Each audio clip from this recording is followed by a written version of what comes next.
Tak čo, sedíte pohodlne? Ak áno, asi by ste mali dobre zvážiť, či sa radšej nepostavíte. Britskí vedci totiž zistili, že čím dlhšie cez deň sedíme, tým pochmúrnejšiu budúcnosť si chystáme. A nepomáha ani to, že pravidelne cvičíme. Ak majú vedci pravdu, všetci títo ľudia riskujú svoje zdravie. Nie preto, že by sa zle stravovali, fajčili alebo necvičili. Jednoducho preto, že sedia a ich telá sa dlhý čas nehýbu. Britskí vedci tvrdia, že nízka telesná aktivita pri sedení pred televízorom alebo počítačom zvyšuje riziko vzniku smrteľných chorôb. A to aj vtedy, keď je človek fanatik zdravého pohybu.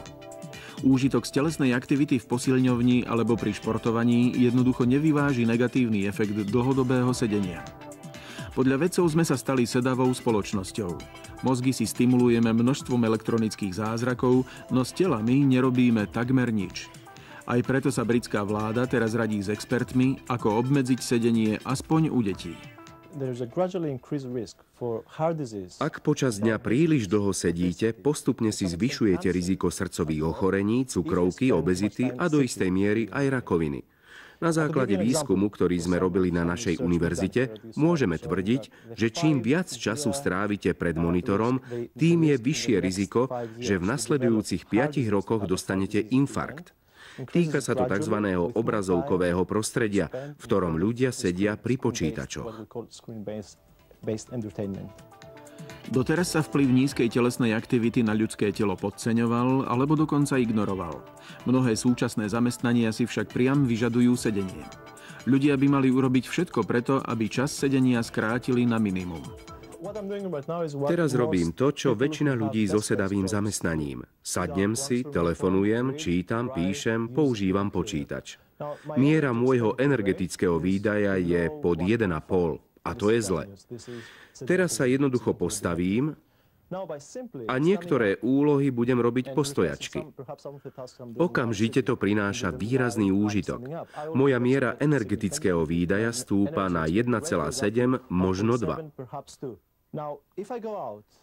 Keď teraz výjdem von a začnem rázne kráčať, energetický výdaj stúpne na 3 až 3,5 v závislosti od rýchlosti chôdze. Ak teraz pôjdem do posilňovne na bežiaci pás alebo bicykel, výdaj stúpne na 6 až 8. To je už výdatné cvičenie. Takéto cvičenie by mal každý človek absolvovať denne. Výskum ale ukázal, že v rozvinutých krajinách sa pravidelnému pohybu venuje len 5% ľudí. Navyše, výskum britských vedcov naznačuje, že dlhodobé sedenie sa nedá len tak ľahko vykompenzovať cvičením. Problém je v lipoproteínovej lipáze. To je enzym, ktorý umožňuje ľudskému telu rozkladať a tráviť tuky zo skonzumovanej potravy.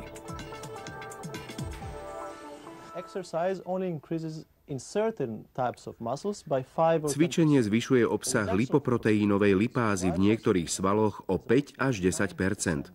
Keď ale sedíte, jej hladina sa znižuje o 90%. To znamená, že vplyv cvičenia na lipoproteínovú lipázu je dramaticky menší ako vplyv sedenia.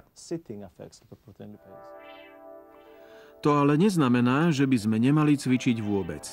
Vedci zatiaľ nevedia, na koľko hodín by sme mali obmedziť každodenné sedenie. Zatiaľ len odporúčajú postaviť sa kedykoľvek je to možné.